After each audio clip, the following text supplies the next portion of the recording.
Hi, folks.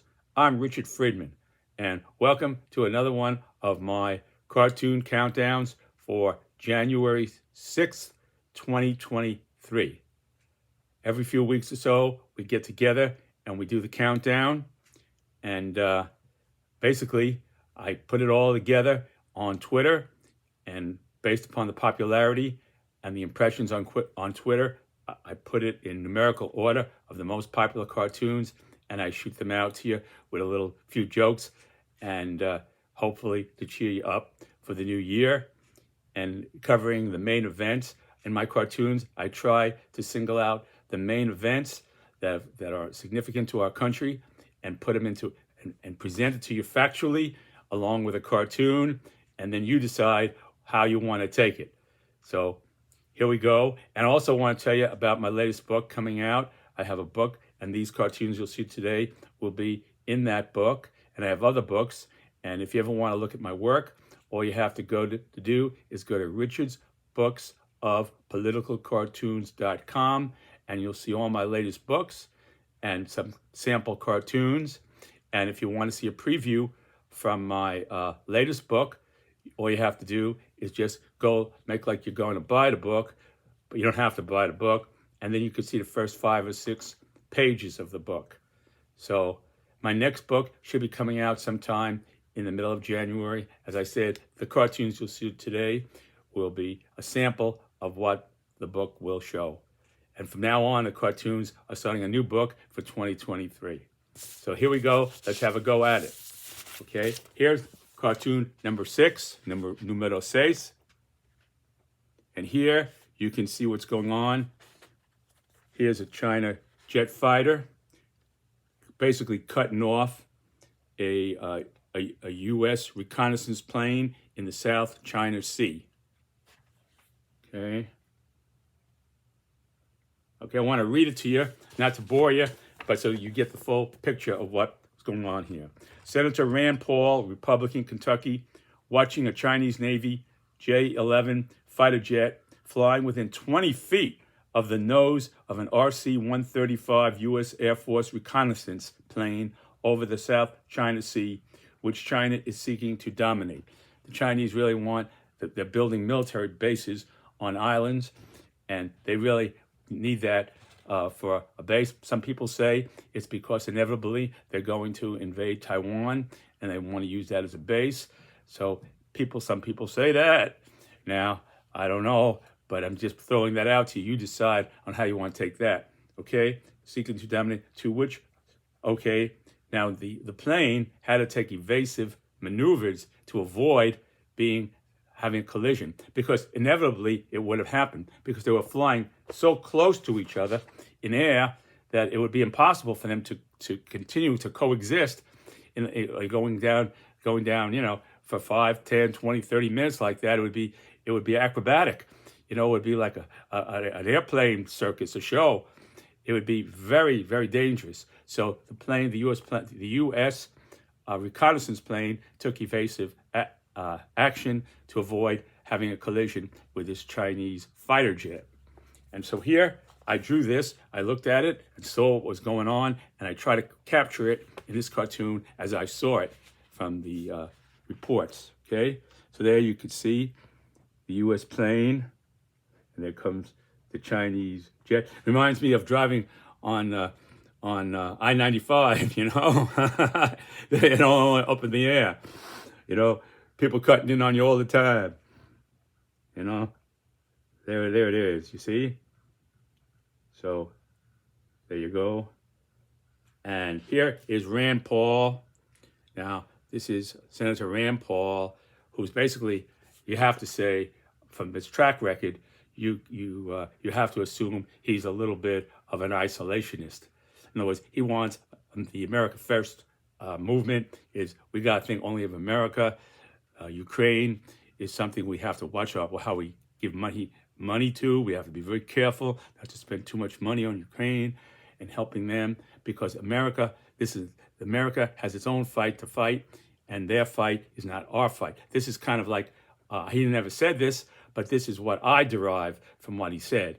And I could be wrong, so I'm just giving you my opinion here, not stating it as a fact, okay? So that's my opinion of what I've heard from Rand Paul, that he's basically an America First kind of a lawmaker, okay, Republican lawmaker here, okay. Now, you see here, and he's watching this, and he's sitting down, he's watching it, and his response is, "My oath of office." Now, this is something I took out of his speech. I extracted this from his segments of his speech, speeches that he had given before. So here we go. My oath of office. Here he is. There's Rand Paul watching these planes. You see? There goes. There he goes. See? He's watching this, and then he goes. My oath of office is to the national security of the United States. Now he said that's not to the South China Sea. Okay, well that's a derivative of that statement. Okay, we have to investigate Dr. Anthony Fauci. Now, that he did say he wants to investigate Dr. Anthony Fauci, spend money, time, and we got to invest. We got to go after Dr. Fauci, boy. We got to get him. He's a danger to our country. And Dr. Fauci has come out and he said, all I wanted to do was bring you to the facts, get the facts out to you people, the medical facts. And that's all I was trying to do. And the virus has changed and the facts have changed all the time. I mean, the virus evolves into different forms and we have different things we have to do. So he basically said that he's trying to inform, keep the people up to date on what was going on, So Dr. Fauci is not a politician. He's just a medical doctor. He's been around a long time, and now he's retired. So, I mean, the man is retired, and he still wants, Dr. Fauci's gone into retirement, and they still want to investigate him, So, anyway, I don't know what kind of national security threat he is now that he's retired. Okay, we have to investigate Dr. Anthony Fauci, not the reckless flying of a U.S. Air Force plane. That's my line, So he said the U.S. is reckless here. I mean, he didn't say that. I injected that, to see where his priorities are, to show where I believe his priorities are. So he's kind of putting it on the United States. This whole incident in this cartoon, he never did that, but I have him doing that as a way of kind of emphasizing some of his other statements in my view. Okay, that's my view here. So there he is watching this, and he's putting this on America's back, just like he's putting the virus on Fauci's back, I mean, it's just an analogy, and again, my own conclusion. So there you have it. That was the cartoon there. Okay. All right, next one. Here we have Marjorie Taylor Greene and Russia's President Putin. And here he is. Here's Putin watching from his office there in the Kremlin. He's watching Marjorie Taylor Greene. There he is. Let's zoom in on Marjorie Taylor Greene. And there's Putin here. And there's a picture of Stalin on the wall. I don't know if he has a picture of Stalin on the wall. I've never seen that. But I just kind of, he's spoken highly of Stalin in the past. And wanted, so I've thought, well, maybe, he's thinking about Stalin here, maybe. So I injected that, Okay. Well, you got to give Stalin credit. He fought off the Germans, You got to give him credit for that, So anyway, so here we have it. Vladimir Putin, Russian president, watching Representative Marjorie Taylor Greene, Republican Georgia, at a rally for Trump-endorsed candidates in Sioux City, Iowa, in November 22, just before the midterm election, saying, under Republicans, not another penny will go to Ukraine. Okay? So Marjorie Taylor Greene did say that.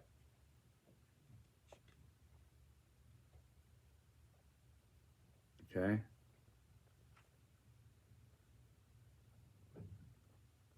Okay, and here we have Comrade Stalin.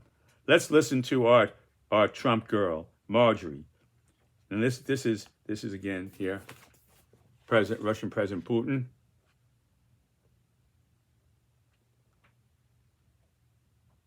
saying, Comrade Stalin, let's listen to our Trump girl, Marjorie. She gets it. And then we have Marjorie Taylor Greene here. And she's saying, under Republicans, not another penny will go to Ukraine. Our country comes first. Again, coming back to America first. Okay? And then here we go. Here.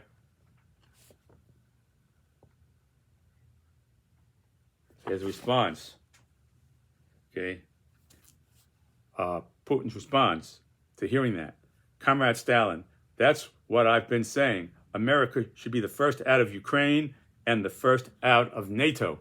That's the National Atlantic Treaty Organization that binds, as one country is attacked, another country will go to its defense. So it's basically what Putin is against these days, you know.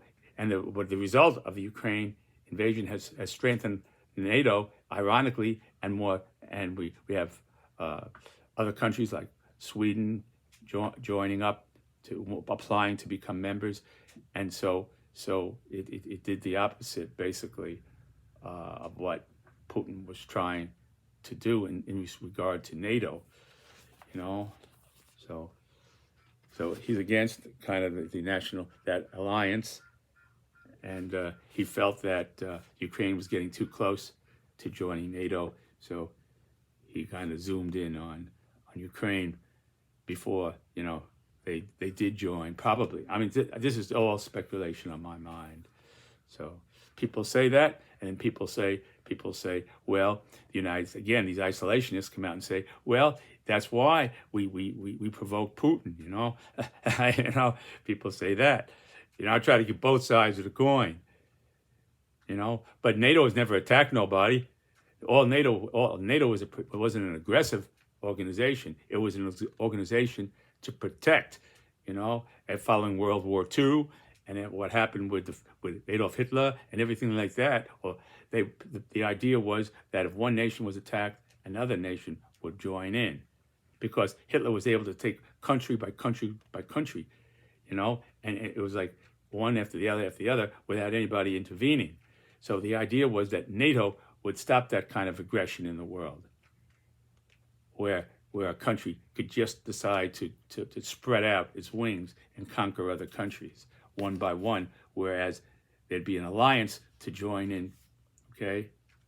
So there'd be no, let's put it this way, there'd be no more Munichs when Chamberlain sat down with Adolf Hitler and said, let's make a deal, peace in our time, when Chamberlain came back from England, from meeting with Hitler, you know, and he came back there from Munich.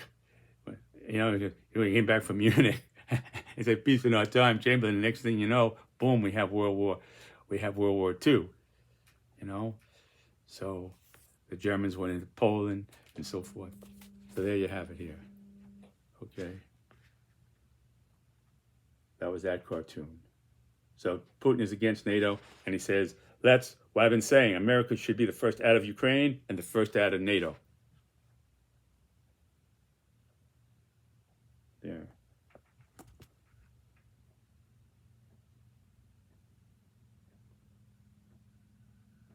Okay, that's that. Okay. Here we have the Trump Marlboro Man. Now, former President Donald Trump announced his digital trading cards of himself for $99 each, which depict him as characters like a superhero and a Top Gun. You know, Top Gun, Tom Cruise in that movie.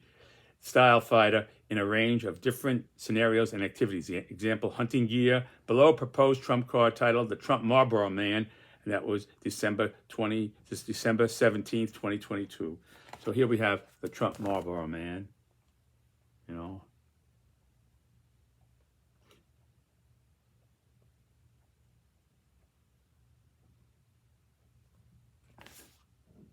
There.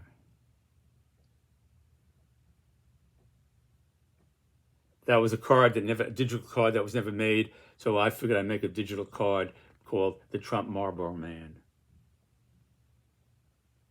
That's my digital cartoon.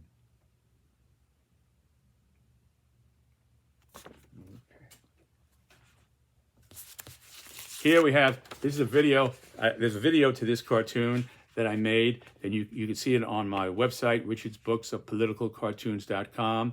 It's the first video. You got to just scroll down, and on my website, again, that's Richard's Books of PoliticalCartoons.com, and you'll see the video to this.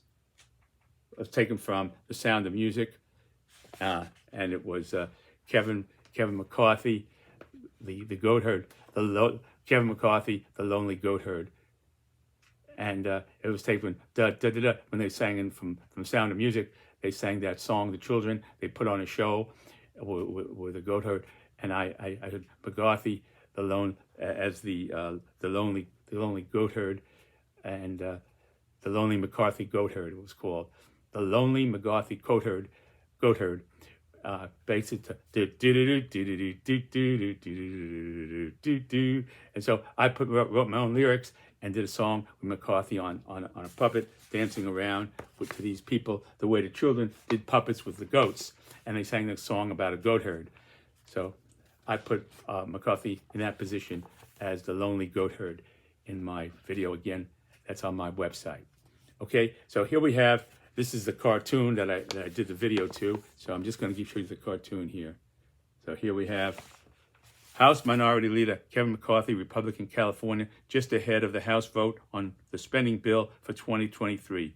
Known on Capitol Hill as an omnibus that provides $1.7 trillion in government spending that includes $44.9 billion in emergency assistance to Ukraine and our NATO allies, and $46.6 billion to assist communities across the country recovering from drought, hurricanes, flooding, wildfire, natural disasters, and etc. And provides overhaul of the 1887 Electoral Count Act, making it harder to overturn a certified presidential election.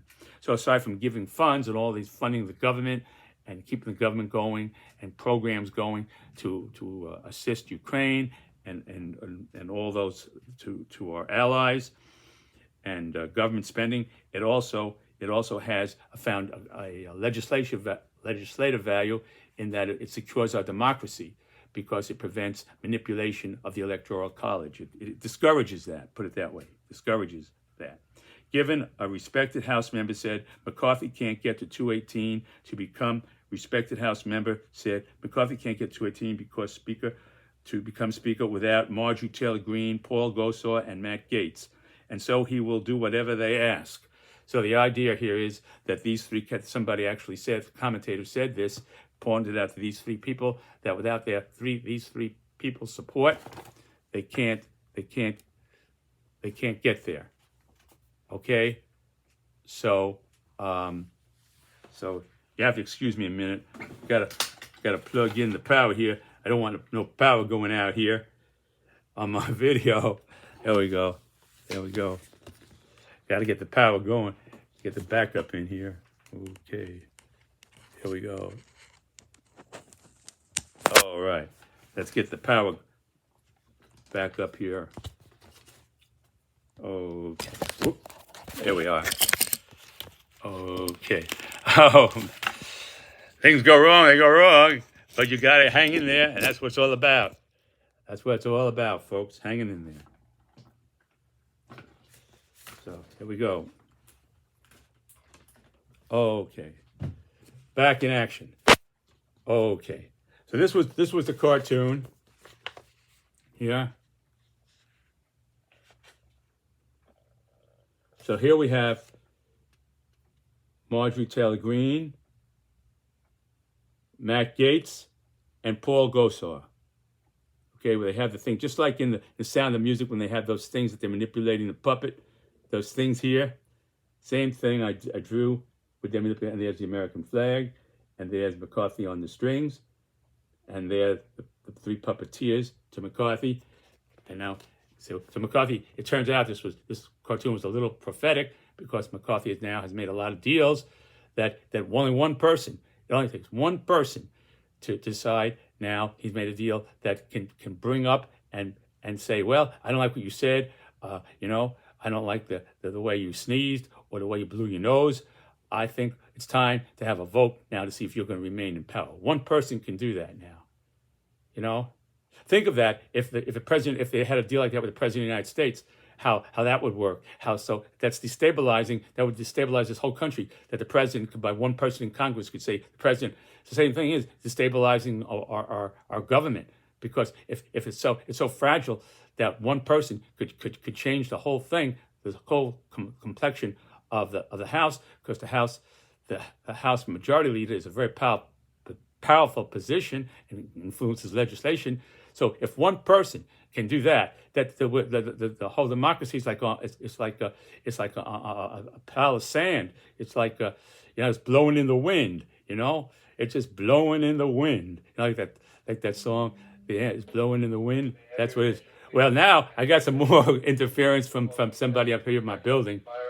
But the fire alarm system, every time we always get fire alarms, and there's no fire, and they come out, and then half an hour later, they come up and say, this is another alert, disregard it. So I don't know how many of these we're going to get, but I'm hanging in there. Just for the adversity, you got to hang in there. That's the name of the game, like I said before. So here we go. Here we go. There they are. So, okay. So here goes McCarthy on the string. And he came out against this omnibus bill. You see? Now, here, let's take this up again here. This is a good thing to be aware of. This was before they voted for the bill. You see? So he was trying to, right ahead of the vote. McCarthy here was on a string already before the vote. And the vote passed, the omnibus, the bill, that's the finances of the government, and keeps our aid to Ukraine going, and many programs, and it is vital for so many things, for hurricanes, for flooding, for wildfire, natural disasters, to protect the states from all this catastrophic weather that we've been having, and hurricanes and everything like that, earthquakes, and all this business. So without that, the states can't get any aid. And he's willing to block that. Again, here in this cartoon I did, he went out and spoke, and he encouraged his members in the House as the House Minority Leader then to not vote for it. So here I have him on the string, you see.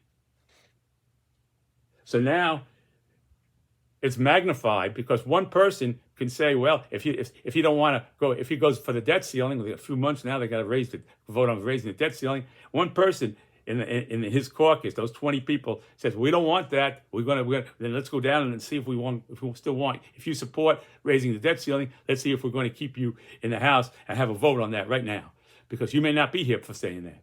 So what does it do? What does that do to our enemies and the countries out there who are against us and see this type of government, And meanwhile, they have one man in power who can do anything he wants and can say anything, basically. Well, not less so today, since what happened. We saw all those revolts. The people revolted to a good extent, But still, in all, they have the power. And here, the United States is diminishing its unity. You see, unity wins out. And if you have a dictator and the people are unified by that dictator, a democracy that's fallen apart, how can a democracy that's fallen apart stand up to that when you have such a unified force? So the United States basically is left blowing in the wind. If one person can stop the House from making the decision, so here, where are we? So anyway, I could talk about that forever, but here's the cartoon. So here's McCarthy before the vote for the omnibus bill, and he says, the passage of this omnibus strikes a new low point in an already shameful 117th Congress. In just 11 days, the new House Republican majority will change the direction of our country. Well, we saw now how they're changing the direction of our country, all right, into more chaos. It seems that way. And this was back on December 24th of 2022. So McCarthy went ahead, and he ahead of that omnibus vote that did pass, and some Republicans went on board and did pass it. But with those Republicans, You know what I'm saying? So so, but the thing about it is that those re- those people will have so much power now. It's the people now who put McCarthy in power by McCarthy's making all these concessions. Well, anyway, you decide. I just give you the facts and my opinions. So this was the cartoon here. Do do do do do do do do do do do do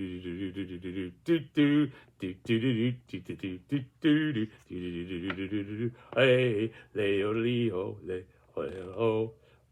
High on the Capitol Hill was McCarthy, lonely gopher. Leo. Okay, there you have it. There you. All right, I gave a little preview of the cartoon I did. You can see that on Richard's books at politicalcartoons.com if you want to go and take a look at that. Okay. Now, the next cartoon here is Pence. We have Vice President Mike Pence here. He's written a book, just come out with a new book. He's toying with the idea of running for president, and here he is. It appears that way. People write books. It seems like that's kind of sort of like an introduction to running for office. It seems that way, just ahead of that. A lot of people who write books. But here was this. Here was the cartoon. I don't want to read all this. Okay, here is former Vice President Mike Pence watching report of former President Donald Trump via Truth Social, calling lawmakers on the January 6th House Select Committee thugs and scoundrels. President Trump said that amid the committee planning its final meeting on Monday to refer Trump and top advisors to the Justice Department for criminal conduct connected to the former president's efforts to overturn election 2020. Given Pence as the Republican vice presidential candidate back in July of 2016, said in a speech on Trump, he reminds me of Ronald Reagan, and that the Reagan Library noted, he went to the Reagan Library, the smart set in D.C. mocked and dismissed Reagan as an entertainer, the way they did Trump. So he's trying to bridge the gap between Ronald Reagan and Donald Trump. Pence, this is what he did do that. Okay, he did that as the Republican vice presidential nomination way back in 2016. He didn't do that today. So I want to make that clear. This is way back when Pence jumped on board to run as Trump's vice president. Okay, and then we have here, okay, so here was what former President Trump said here on Truth Social, okay? And Pence is watching this, and he says, this is former President Donald Trump. The Unselect Committee of Political Hacks are the same group that came up with the Russia hoax, not to mention many others. They are corrupt cowards who hate our country. Republicans and patriots all over the land must stand strong and united against the thugs and scoundrels of the Unselect Committee. It's called the Select Committee. He terms it the Unselect Committee. It will be a dark period in American history, but with darkness comes light. So this is President Trump, I believe, word for word, what he said in response to the committee indicating that it's going to do what I just read. Okay? Yeah. Now, here's Pence response here. It goes.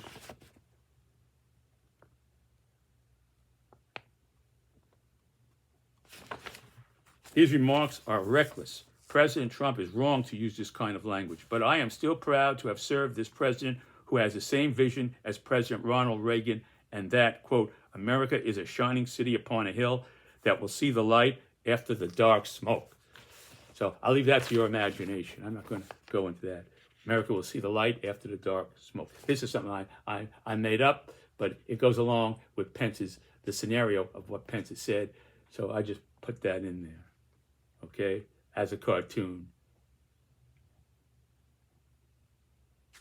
Okay. You see, Pence it seems like, to me, Pence tries to walk on both sides of the fence between being against what Trump said and yet fundamentally, in a way, he shows his support down the road in his verbiage. So he seems like he's just like he's like in an obstacle course or walking a tightrope in a circus. There goes There he goes, walking along there. That's Pence. Okay, so that was that one. Okay, and here is numero uno de la semana, number one of the week. Okay. Here, this one just did very well. He recently did this. So here we have, again, we have Matt Gaetz giving his speech to nominate Jim Jordan, for the House Speaker, and he got up there and spoke for him, for Jim Jordan there. There is Matt Gaetz. Okay, here we have together, I think they're friends, Jim Jordan and Kevin McCarthy watching this, and they're saying, there's the McFag, and there is Matt Gaetz, and here it is.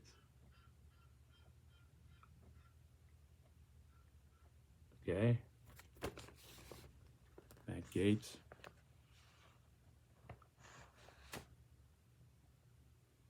Okay. Former President Donald Trump watching outgoing House Minority Leader Kevin McCarthy, Republican, California, represent. So President Trump is here at Mar-a-Lago, and he's watching all this. He's watching this election going on in the House of Representatives for the leadership position. Okay, there's former President Trump at Mar-a-Lago. And he's watching this. And I made up his reaction.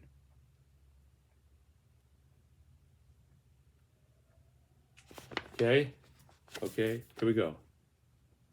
Okay, so former President Donald Trump, amid slamming, okay, so we got Representative Jordan, likely soon to be chairman of the, so Jim Jordan is going to likely be the chairman of the House Judiciary Committee. And he's indicated that he's going to do a lot of investigating into Democrats, including Joe Biden. And he's also, I don't know if he said it, but it seems that way from the whole scenario, that he's going to go after trying to get enough to get the House to impeach Biden. Okay? And President Trump has also been very supportive of that idea. That is a given. He has asked how many times that Biden could be impeached. How many times do you think we can impeach Biden? President Trump has brought that up. How many times? You know, so he wants to break. He wants Biden to break his record of 2 impeachments. That's what it comes down to. Okay, so the House Committee and Representative Matt Gaetz, who nominated Jordan for Speaker amid slamming McCarthy during the House of Representatives leadership. So Gaetz really went after McCarthy. You know, he really slammed him there, and Trump is taking all this in, and Trump wants McCarthy there, because McCarthy is his man. You know, he flew down. He was the one who bailed Trump out, and he resuscitated Trump after the January 6th. Was McCarthy, because he was the first one to fly down to Mar-a-Lago, kiss the ring. They say, hey, kiss the ring.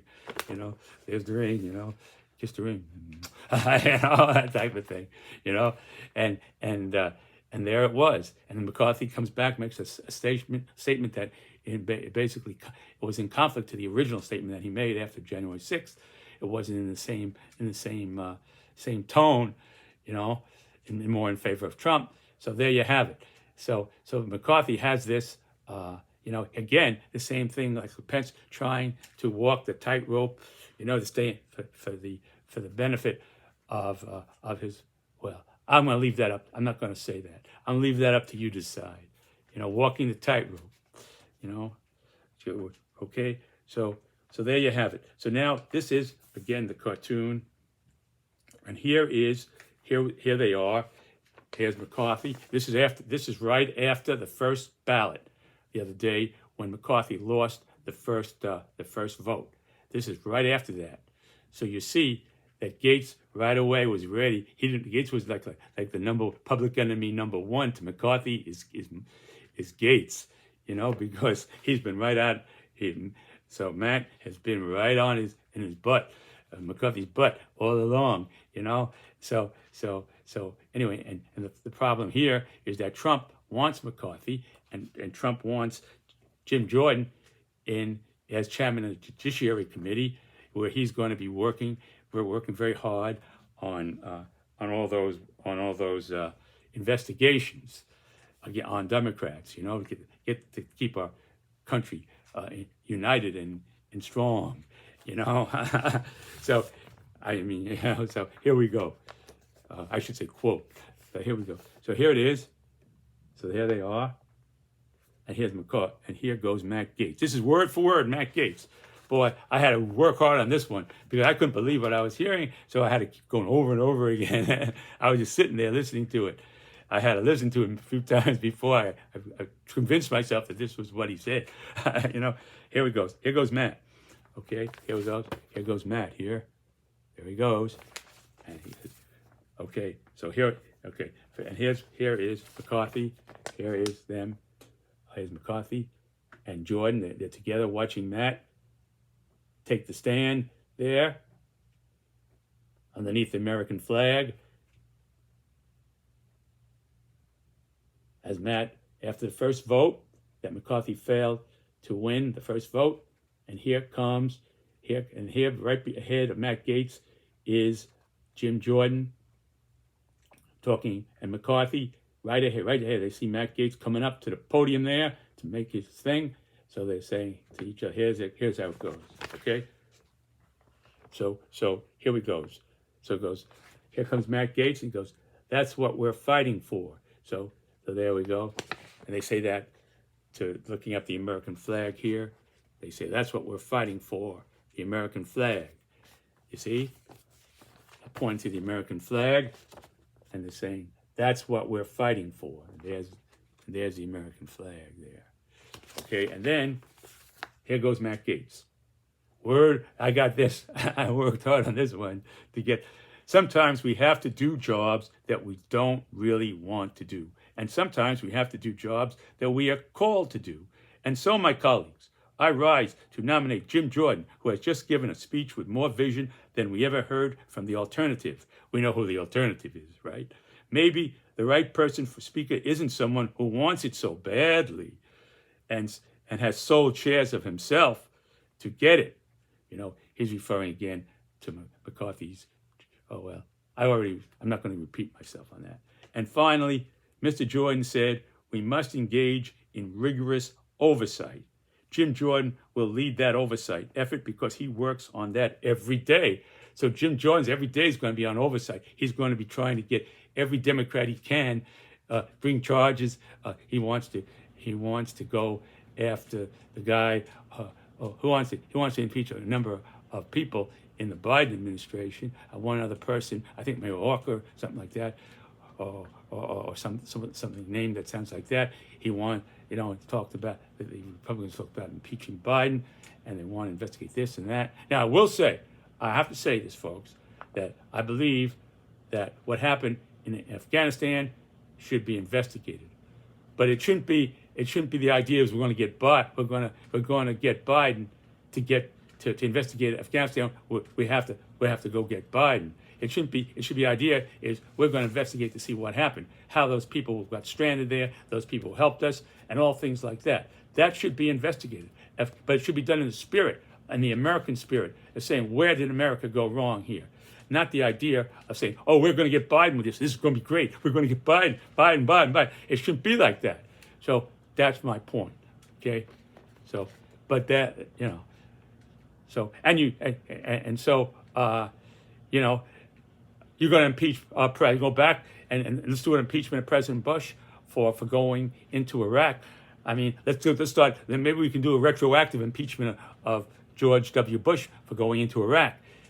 Maybe we could do that too. He's Republican president. Let's impeach him now. Let's get that going. Let's investigate that too. So I mean, it's just not the American spirit.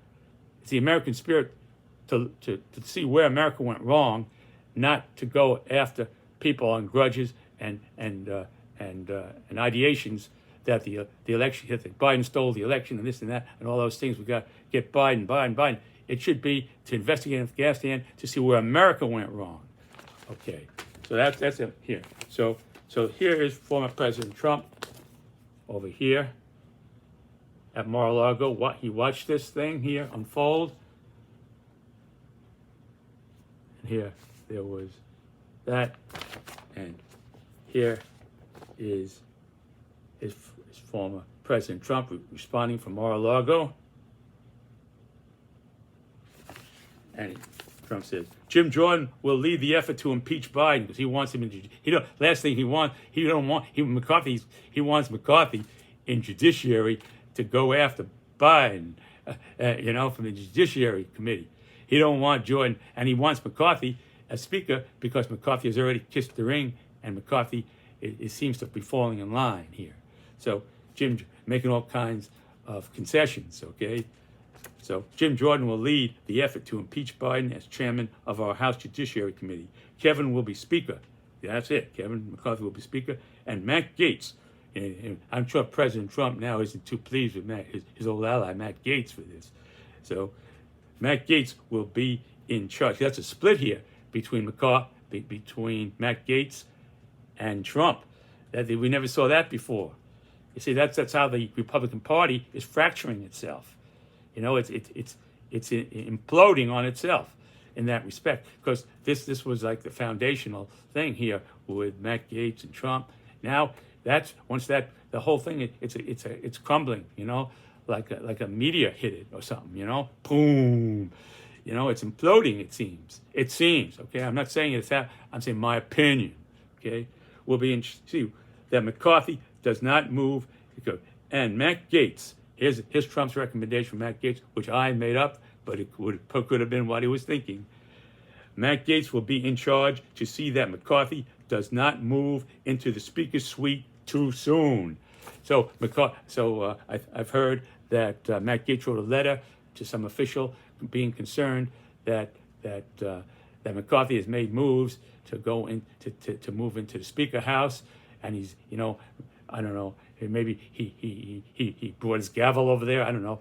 And so Matt Gaetz wrote a letter that I heard. Again, I heard it.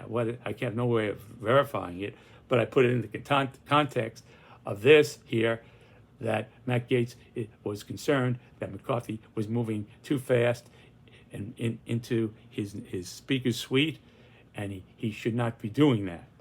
So Trump's saying here, we're going to put Matt Gaetz in charge of seeing that McCarthy don't make too many moves on the Speaker's suite until he's elected, which who knows if or when that'll be. So my friends, here it is. I've given you the best in terms of the most popular cartoons on Twitter. I wish you all a healthy new year, and strive and keep alert to what's going on. And do your best to hang in there with a positive attitude. And I always try to tell you that I give you the facts and you decide. And I just try to give you a little smile there along the way. So you have a good new year, and God bless you, and God bless America. I'll see you next time, folks. Bye.